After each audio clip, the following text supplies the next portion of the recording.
Olá, sétimo ano, então vamos dar continuidade ao nosso estudo das regiões brasileiras. Faltou a última, né? A região centro-oeste, que é justamente tratada aqui na unidade 11. E também a região que foi tema do seminário, né? Que foi entregue na última semana, a data máxima ali foi dia 20. Então a região centro-oeste ela já começa a unidade com a imagem, né, do Congresso Nacional, né, mostrando ali a cidade de Brasília, o centro do poder político do Brasil, né, dos três poderes, né, do legislativo, do executivo e do judiciário.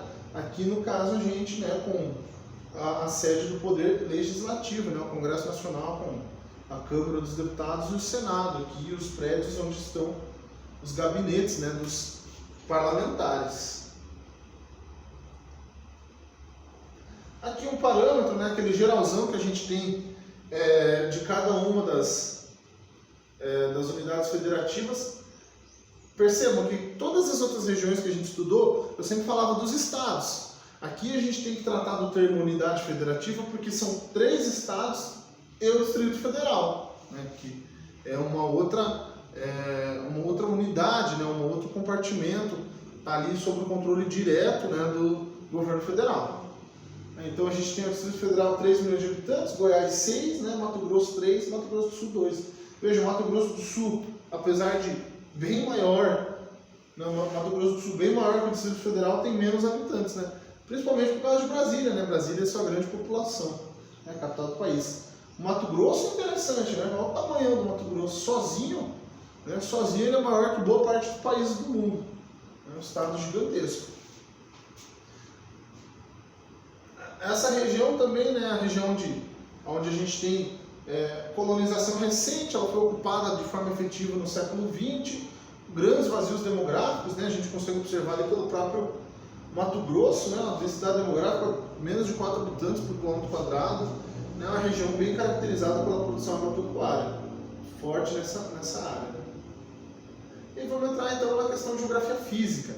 A geografia física do Centro-Oeste é interessante, porque ela é o encontro de vários biomas e climas. Então, ao norte, a gente tem floresta amazônica, né? O predomínio da região é o cerrado, é o bioma característico da região.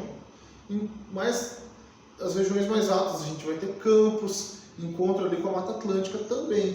Então, é uma região bem diversa nesse sentido. Sem falar do Pantanal, que é um bioma único encontrado ali, né? Nos estados do Mato Grosso e Mato Grosso do Sul. Então, vamos entender primeiro a questão do clima. O clima, então, ele vai ter duas dinâmicas, né? Mais ao norte do Mato Grosso é região equatorial, é de clima equatorial, aquele clima quente e úmido o ano inteiro, e todo o resto da região centro-oeste é o clima tropical continental. Qual que é a característica dele?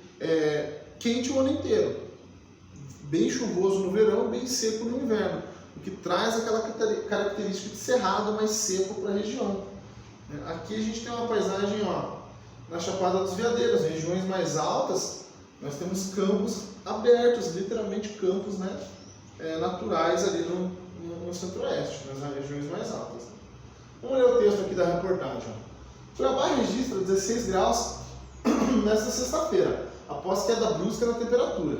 A temperatura não deve passar dos 31 graus centígrados, segundo meteorologistas. Normalmente os termômetros atingem 40 graus na capital do estado, uma região muito quente, né? Tem pouca umidade, né? Algumas épocas do ano tem pouca umidade para dar uma controlada na temperatura, então faz um calor extremo. Caiu a temperatura em Cuiabá nessa sexta, 19. Isso, ó, 2015, né? Faz bastante tempo já. Os termômetros marcaram no início da manhã 16 graus e surpreendeu a população. Além do clima ameno, o céu estava encoberto de neblina. De acordo com o Centro de Previsão do Tempo e Estudos Climáticos do Instituto Nacional de Pesquisas e Estatísticas, a máxima prevista para hoje é 26 graus. Isso no contexto ali de centro-oeste é um clima relativamente frio até para eles.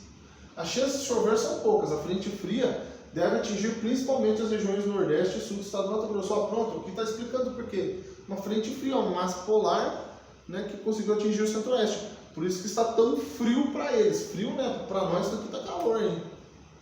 A massa de ar frio chegou na madrugada dessa sexta-feira, amenizou o calor registrado nos últimos dias. Nesse final de semana a temperatura deve subir gradativamente, porém não deve passar de 31 graus. Assim como na capital, em Ribeirão Cascalheira, no nordeste do estado, o dia também amanheceu com 16 graus e a máxima não deve passar de 31. Na região pode chover com trovoadas no período da tarde. Na região sul do estado, o frio também chegou. Em Porto Esperidião, a mínima deve ser 16 graus e a máxima de 24. Não existe possibilidade de chuva. Em Chapada dos Guimarães, a temperatura atual é 13 graus durante o dia. Não deve passar 23. Ó, Chapada dos Guimarães mais amena, né? Porque é mais alta. Em Lucas do Rio Verde, a temperatura durante todo o dia deve ficar em média em torno dos 28 graus. Então, considerando aí as informações da reportagem, né, vamos fazer os exercícios. Considerando as informações do texto, bem como seu conhecimento sobre o clima, características, responda as questões a seguir. Quais fatores climáticos foram responsáveis pela queda das temperaturas? A frente fria, a massa de ar polar, ele diz no texto, né? A frente fria é trazida por uma massa de ar polar. A gente já estudou todas as massas que atuam no Brasil, né? Essa é a MPA, Massa Polar Atlântica. É a única massa de ar fria que atua no Brasil, né? Vem lá da Antártica, passa pela Argentina e atua aqui no nosso país. Algumas informações da reportagem levam a concluir que as temperaturas não ficam baixas por muitos dias. Menciona um trecho da reportagem que demonstra esse fato. Ele vai dizer, ó, no final de semana já vai voltar a esquentar, né? Nesse final de semana a temperatura deve subir gradativamente. Por quê? Porque ali, como é uma região mais quente, uma latitude onde a radiação solar chega com intensidade, a massa de ar polar ela até consegue chegar até lá, mas ela não dura muito tempo. Aqui em Curitiba, na nossa latitude, como é mais frio, quando vem uma massa de ar polar, às vezes ela dura 2 semanas. Né? Não tem tanta radiação solar para dissipar o ar polar. Lembrando, galera, precisa pegar alguma resposta, printa a tela. Né? Aqui só tem que tomar cuidado que é positivo imprimiu errado. Né? Eles inverteram a temperatura máxima com a mínima. Mas está certo os dados. Né? Então, de acordo com os dados, registra ali e faça a amplitude térmica. A amplitude térmica é fácil calcular, né, galera? É só diminuir a máxima pela mínima, você tem a diferença entre as duas, né?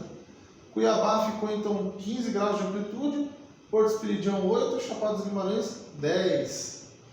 E a outra, olha, qual fator climático intensifica a variação da temperatura na região? Por que ficou tão frio com a frente fria e depois esquentou tanto? A continentalidade, lembra? Eu já expliquei da continentalidade. Como você não tem o oceano para absorver calor, manter a temperatura regulada, você está no meio do continente, você vai ter uma grande variação de temperatura. Isso se chama continentalidade. Beleza, galera? Então era isso. Precisou, print a tela. Até a próxima aula.